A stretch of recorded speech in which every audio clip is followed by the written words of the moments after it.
दोस्तों, अगर आप शादीशुदा हैं तो यह बयान आपके लिए बहुत जरूरी है, क्योंकि आज मैं आपको ऐसी बात बताने वाली हूं जो आपकी जिंदगी को बदल कर रख देगी।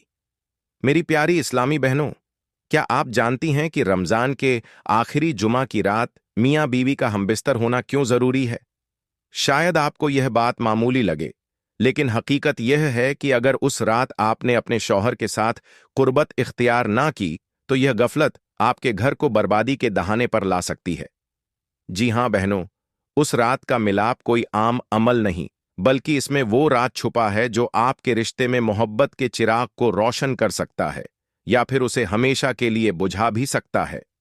अगर उस रात आपने लापरवाही बरती, अगर उस रात आपने अपने शौहर को नजरअंदाज किया, तो याद रखें, यह वो लम्हा होगा जब शैतान आपके रिश्ते में ऐसी दरार डालेगा जिसे भरने में शायद सारी जिंदगी गुजर जाए।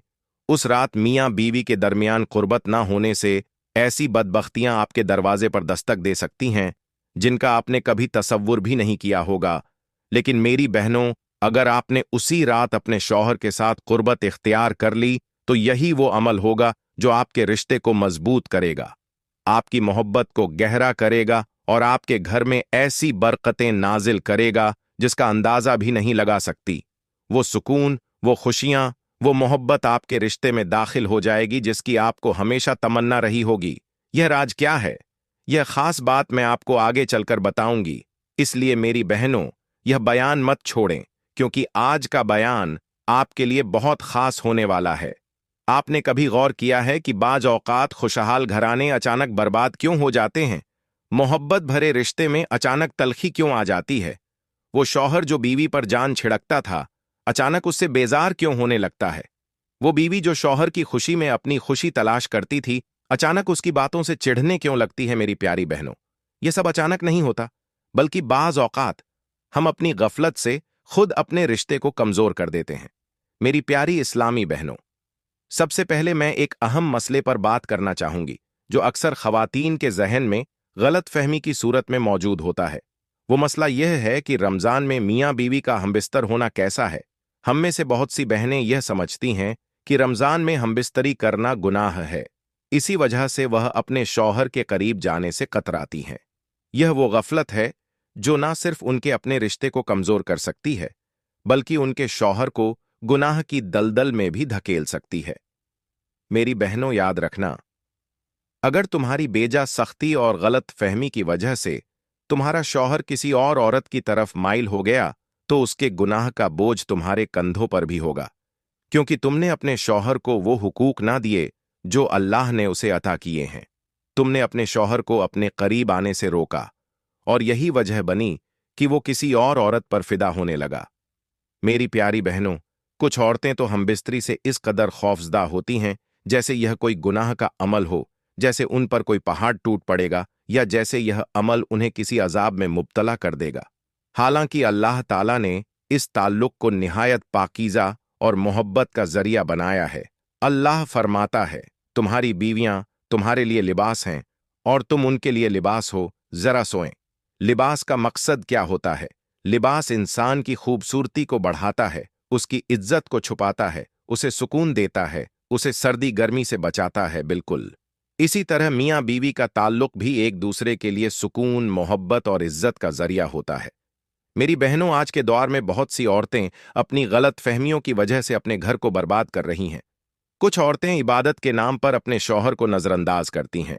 उनका ख्याल होता है कि वह सिर्फ नमाज रोजा और इबादत में मशगूल रहेंगी तो यही काफी है। हालांकि इबादत के साथ साथ अल्लाह ने मियां बीवी के ताल्लुक को भी खास अहमियत दी है। मेरे नबी ने फरमाया, अगर शौहर अपनी बीवी को बुलाए और वह इनकार करे तो फरिश्ते उस पर सुबह तक लानत भेजते हैं।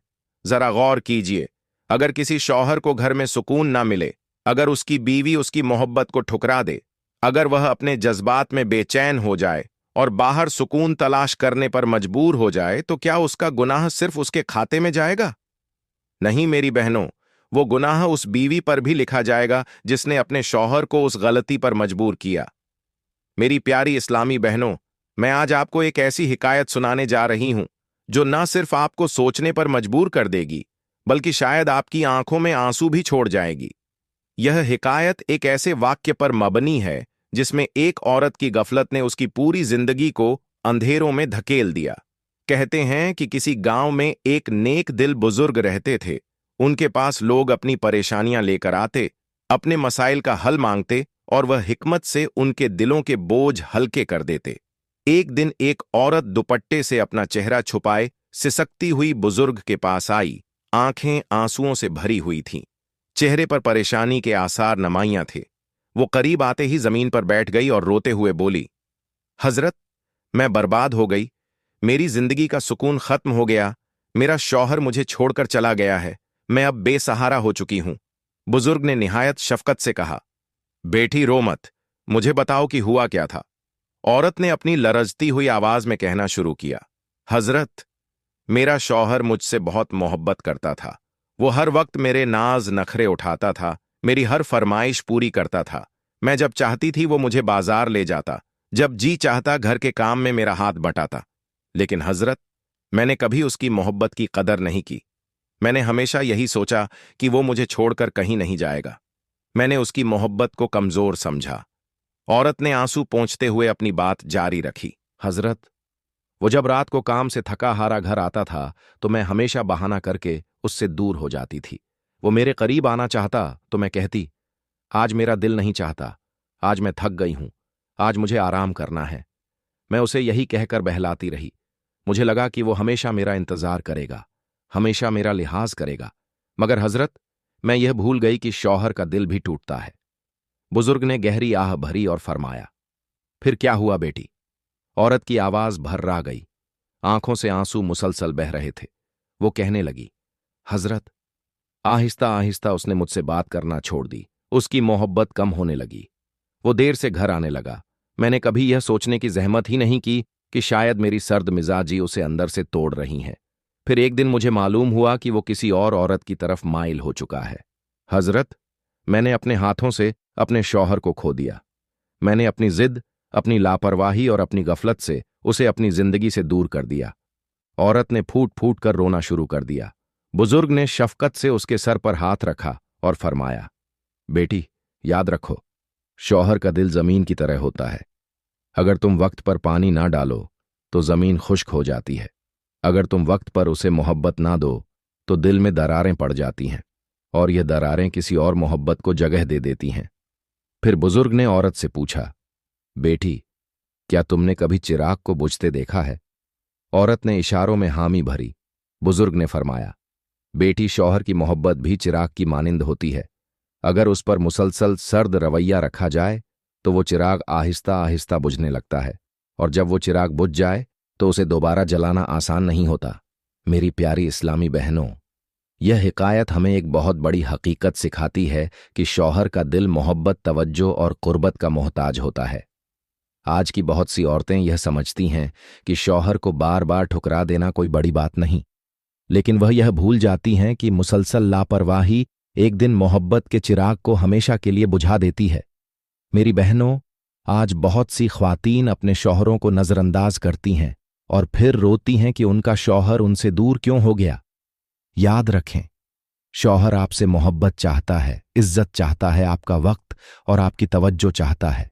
अगर आपने उसे वो मोहब्बत ना दी जिसका वो हकदार है तो याद रखें, वो मोहब्बत किसी और जगह तलाश कर सकता है और उस वक्त पछतावा आपके किसी काम ना आएगा। आज ही अपने शौहर से मोहब्बत से पेश आए, उसे वक्त दें, उसकी कुर्बत को नजरअंदाज ना करें। कहीं ऐसा ना हो कि वह चिराग बुझ जाए जिसकी रोशनी आपके घर को रोशन किए हुए है, क्योंकि एक बार अगर वह चिराग बुझ गया तो शायद फिर कभी जल ना सके। मेरी प्यारी इस्लामी बहनों, अब बात करते हैं उन खुशनसीब औरतों की जो अपने शौहरों को वह खुशी देती है जिसकी उन्हें जरूरत होती है, बल्कि अपनी मोहब्बत, कुर्बत और हुस्न ए सुलूक से वो खुशी अपनी हद से भी बढ़कर देती है। यह वो औरतें हैं जो जानती हैं कि शौहर की मोहब्बत का राज न सिर्फ उसकी जरूरतों को पूरा करने में है, बल्कि उसे वह सुकून देने में भी है जिसकी उसे तलाश होती है। ऐसी औरतें अपने शौहरों के लिए मोहब्बत और राहत का मरकज बन जाती हैं। वह तन्हाई के लम्हात में अपने शौहर को वो खुशी देती हैं जो उसके दिल को तस्कीन दे देती है। वो अपने शौहर के दिल को इस तरह जीत लेती है कि शौहर को किसी और तरफ देखने का ख्याल तक नहीं आता। ये औरतें सुबह सवेरे अपने शौहर के लिए बेदार होती हैं, उसके कपड़ों का ख्याल रखती हैं, उसके खाने पीने में मोहब्बत का रंग भरती है, और जब शौहर मेहनत मजदूरी के लिए घर से निकलता है तो उसे दुआओं में रुखसत करती हैं। वो औरत जब दरवाजे पर खड़े होकर अल्लाह का नाम लेकर शौहर को अलविदा कहती है, उसके लिए सलामती, बरकत और कामयाबी की दुआएं मांगती है, तो उसके शौहर का दिल खुशी से झूम उठता है। और जब वह शौहर दिन भर की थकन के साथ घर वापस आता है तो यही औरत दरवाजे पर मुस्कुराते हुए अल्लाह का शुक्र अदा करते हुए उसका इस्तकबाल करती है। मेरी बहनों, ऐसी औरत की मिसाल तो किसी शहजादी से कम नहीं होती। यह औरत अपने शौहर के दिल पर वो हुकूमत करती है कि शौहर को किसी और औरत में कोई कशिश महसूस नहीं होती, क्योंकि वह जानता है कि जो खूबियां, जो मोहब्बत, जो सुकून और जो राहत मेरी बीवी मुझे देती है वह शायद दुनिया की किसी और औरत में ना हो। ऐसी औरत के नसीब में इज्जत, मोहब्बत और सुकून लिख दिया जाता है, क्योंकि वह अपने शौहर को सिर्फ एक शौहर नहीं बल्कि अपनी जन्नत का रास्ता समझती है। मेरी बहनों, अगर आप चाहती हैं कि आपका शौहर हमेशा आपका वफादार रहे, आपके दिल में मोहब्बत के जज्बात भरे रहे और आपका घर जन्नत का नमूना बन जाए, तो अपनी जिंदगी को इन खुशनसीब औरतों के नक्शे पर ढाल लें। अपनी मोहब्बत, अपनी कुर्बत और अपने हुस्न ए सुलूक से अपने शौहर के दिल पर ऐसी मोहर लगा दें कि उसे किसी और के बारे में सोचने की हाजत ही ना रहे। याद रखें, एक औरत की मोहब्बत में वह ताकत है जो न सिर्फ शौहर को खुशहाल कर सकती है बल्कि उसके नसीब को भी संवार सकती है। मेरी प्यारी इस्लामी बहनों, कहते हैं कि सबसे बड़ी महरूमी वो होती है जब खुशियां आपके करीब हों मगर आपकी अपनी लापरवाही उन्हें छीन ले। एक औरत अपने शौहर से बेइंतहा मोहब्बत करती थी, मगर वह हमेशा यह सोचती कि मेरा शौहर मुझे कभी छोड़कर नहीं जाएगा। शौहर दिन रात मेहनत करके आता, मोहब्बत का इजहार करता, मगर वह हमेशा बहाने बनाकर उसकी बात को टाल देती। एक रात शौहर ने शदीद कमजोरी और सीने में दर्द की शिकायत की और इल्तजा की कि बीवी थोड़ी देर उसके पास बैठ जाए, मगर बीवी ने व्यस्तता का बहाना बनाकर उसे टाल दिया। अगली सुबह वही शौहर खामोशी से दुनिया से रुखसत हो चुका था। जब बीवी ने उसका बेजान जिस्म देखा तो पछतावे से चिल्लाने लगी, मगर अब आंसू बहाने का कोई फायदा ना था। बहनों, यह कहानी हमें सिखाती है कि शौहर के जज्बात को नजरअंदाज करना मामूली बात नहीं। यह गफलत ना सिर्फ रिश्ते में दरार डाल सकती है बल्कि हमेशा के लिए पछतावा भी दे सकती है। अपनी लापरवाही से कहीं ऐसा ना हो कि आपकी खुशियां आपके हाथ से फिसल जाएं और फिर आपके पास सिर्फ पछतावा रह जाए। मेरी प्यारी इस्लामी बहनों, अब बात करते हैं रमजान के आखिरी जुमा की रात मियाँ बीवी के मिलाप की अहमियत पर, और इस बात पर कि इस रात मियाँ बीवी का एक दूसरे के करीब आना और हम बिस्तरी करना क्यों जरूरी है। प्यारी बहनों, रमजान की इस आखिरी मुबारक रात में जो मियाँ बीवी तन्हाई में बैठकर एक दूसरे के हाथों पर हाथ रखकर यह हलफ लेते हैं कि आज के बाद हम कभी भी एक दूसरे को धोखा नहीं देंगे, एक दूसरे से झूठ नहीं बोलेंगे, एक दूसरे को नाराज नहीं करेंगे, एक दूसरे की इज्जत को ठेस नहीं पहुंचाएंगे, एक दूसरे के राज किसी को नहीं बताएंगे, एक दूसरे के खिलाफ साजिश नहीं करेंगे, एक दूसरे को तन्हा नहीं छोड़ेंगे, एक दूसरे पर शक नहीं करेंगे, एक दूसरे को नजरअंदाज नहीं करेंगे, अपनी खुशी के लिए नहीं बल्कि एक दूसरे की खुशी के लिए जिएंगे, अपनी पसंद को नहीं बल्कि एक दूसरे की पसंद को तरजीह देंगे, कभी भी गुस्से में एक दूसरे के साथ बदसलूकी नहीं करेंगे और अपनी जिंदगी को अल्लाह की रजा के मुताबिक गुजारेंगे ताकि हमारी मोहब्बत में सुकून, बरकत और खुशियां हमेशा कायम रहे। तो यकीन जाने ऐसे मियाँ बीवी न सिर्फ पूरे रमजान में बल्कि पूरे साल और अपनी जिंदगी भर खुशहाल और सुकून में रहते हैं। उनके बीच मोहब्बत, कुर्बत और एतबार इतना मजबूत हो जाता है कि परेशानियां उनके दरवाजे पर आकर वापस चली जाती हैं। ऐसे मियाँ बीवी के घर में बरकतें नाजिल होती हैं, रहमतें आती हैं और उनके दिल मोहब्बत के नूर से भर जाते हैं। याद रखें, वो मियाँ बीवी जो इस रात एक दूसरे से मोहब्बत, इज्जत और वफा का अंध लेते हैं, शैतान कभी भी उन्हें बहका नहीं सकता, क्योंकि उनके बीच मोहब्बत और एतबार का मजबूत रिश्ता कायम हो चुका होता है। मेरी प्यारी बहनों, इस पूरी कायनात में खुशियों के लम्हात गुजारने वाले मियाँ बीवी सिर्फ वही होते हैं जो शैतान के बहकावे से दूर रहते हैं। आपको मालूम है कि जब मियाँ बीवी आपस में तल्ख कलामी करते हैं तो शैतान कितना खुश होता है। कहते हैं कि शैतान पानी के ऊपर अपना तख्त लगाता है और अपने चीलों को भेजता है ताकि वह लोगों के बीच फसाद और फितना डाले। जब उसके चीले वापस आकर अपने कारनामे सुनाते हैं तो शैतान उस पर ज्यादा खुश नहीं होता, मगर जब कोई चेला यह कहता है कि मैंने फला मियाँ बीवी में झगड़ा करवा दिया, उनके दिलों में नफरत भर दी, उन्हें एक दूसरे से जुदा कर दिया, तो शैतान खुशी से अपना ताज सिर पर रख लेता है और कहता है, तुमने बहुत बड़ा काम किया।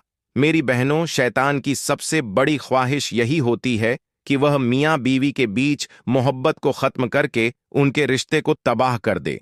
वो चाहता है कि आप अपने शौहर के साथ लड़ाई झगड़े में मशगूल हो जाएं ताकि घर से सुकून खत्म हो जाए, आपके दिल से मोहब्बत निकल जाए और आपकी इबादत में भी दिल ना लगे। इसीलिए याद रखें, अगर आप चाहती हैं कि आपका घर जन्नत का नमूना बन जाए तो शैतान के बहकावे से बचें। अपने शौहर को वक्त दें, उसके साथ हुस्न सुलूक करें और आपस में मोहब्बत, इज्जत और एतबार का ऐसा रिश्ता कायम करें कि शैतान आपके करीब भी ना आ सके, क्योंकि वह घर जहां मियाँ बीवी मोहब्बत और सुकून के साथ रहते हैं, वहां अल्लाह की रहमत का नजुल होता है और वह घर शैतान की चालों से महफूज रहता है। मेरी प्यारी इस्लामी बहनों, अब बात करते हैं कि रमजान की इस मुबारक रात को मियाँ बीवी का हमबिस्तर होना क्यों जरूरी है। याद रखें, यह रात बहुत ज्यादा बरकतों वाली है। यह वो रात है जिसमें अल्लाह ताला अपने बंदों पर रहमतों की बारिश करता है। लेकिन अफसोस, इसी रात कुछ लोग ऐसे भी होते हैं जो इसकी हुर्मत को भुलाकर हराम कामों में मबत्तला हो जाते हैं। वो लड़कियां जो अपने बॉयफ्रेंड को घर बुलाकर बेहूदे बातों में मशगूल हो जाती हैं, अपनी इज्जत को गैर महरम के सामने बिछा देती है और अपने माँ बाप की इज्जत के टुकड़े कर देती हैं। ऐसी लड़कियां, याद रखें कि यह रात उन पर लानत करती है। यह रात अल्लाह की रहमतों का दरवाजा खोलती है, लेकिन गुनाह में मुब्तला लोगों पर अल्लाह की नाराजगी का सबब भी बन जाती है। लेकिन दूसरी तरफ वह खुशनसीब जोड़े होते हैं जो निकाह जैसे मुकद्दस रिश्ते में बंधे होते हैं। वो मियाँ बीवी जो इस रात एक दूसरे को मोहब्बत भरी नजरों से देखते हैं, एक दूसरे के करीब आते हैं और फिर इस नीयत से हमस्तर होते हैं कि अल्लाह उन्हें नेक औलाद अता फरमाएगा, उनकी खाली झोली को औलाद से भर देगा। वह मियाँ बीवी अल्लाह की खुशनूदी के दरवाजे पर दस्तक देते हैं। वह अपनी कुर्बत को इबादत का हिस्सा समझकर एक दूसरे से मोहब्बत करते हैं। यही वह जोड़े होते हैं जिन पर अल्लाह ताला अपनी खास रहमत नाजिल फरमाता है। वो अपने मुकद्दर में वह बरकतें लिखवा लेते हैं जो उनकी नस्लों को भी कामयाब बना देती हैं। मेरी बहनों, याद रखें कि रमजान की इस मुबारक रात में अगर मियाँ बीवी मोहब्बत और नेक नियति से एक दूसरे के करीब आते हैं तो अल्लाह ताला उनसे बेहद खुश होता है और उनके हक में ऐसी दुआएं कबूल कर लेता है जो शायद सालों से रुकी हुई हों। जो मियाँ बीवी इस नियत से हम बिस्तर होते हैं कि अल्लाह उन्हें नेक औलाद अता फरमाए, तो अल्लाह रमजान के सदके उन्हें जरूर औलाद की नियमत से नवाजता है। इसलिए मेरी प्यारी बहनों, रमजान की इस मुबारक रात को महज इबादत का मौका समझकर अपने घर के अहम रिश्ते को नजरअंदाज न करें, बल्कि अपने शौहर के जज्बात, मोहब्बत और उसके दिल की ख्वाहिश को भी अहमियत दें, क्योंकि यह कुर्बत अल्लाह की रजा और रहमत का दरवाजा खोल सकती है और आपके घर को खुशियों और सुकून से भर सकती है। मेरी प्यारी इस्लामी बहनों, यह वाकया हमें बहुत बड़ी हकीकत सिखाता है कि गुनाह कभी छुपता नहीं। धोखा देने वाला खुद धोखा खा जाता है।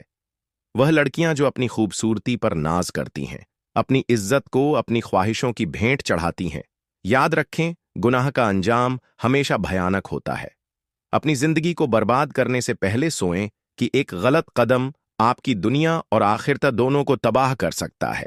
याद रखें, शौहर की वफादारी का जवाब वफादारी से दें, उसकी मोहब्बत को समझें और अपनी इज्जत को महफूज रखें, क्योंकि जब इज्जत के दाग लग जाए तो फिर उनका मिटना बहुत मुश्किल होता है। मेरी प्यारी इस्लामी बहनों, तो आपने जान लिया कि मियाँ बीवी का हमबिस्तर होना कोई गुनाह नहीं, बल्कि यह भी सवाब का काम है। जब यह ताल्लुक मोहब्बत, वफादारी और नेक नियत के साथ कायम किया जाए तो अल्लाह ताला इस पर खुश होता है और इस ताल्लुक को इबादत का दर्जा अता फरमाता है। मेरी प्यारी बहनों, मैं अल्लाह ताला से दुआ करती हूं कि वह हमें अपने गुनाहों से जल्द तौबा करने की तौफीक अता फरमाए। हमारे दिलों में अपने शौहर की मोहब्बत और वफादारी को मजबूत करने वाला नूर अता करें और हमारे घरों को सुकून और बरकत से भर दे।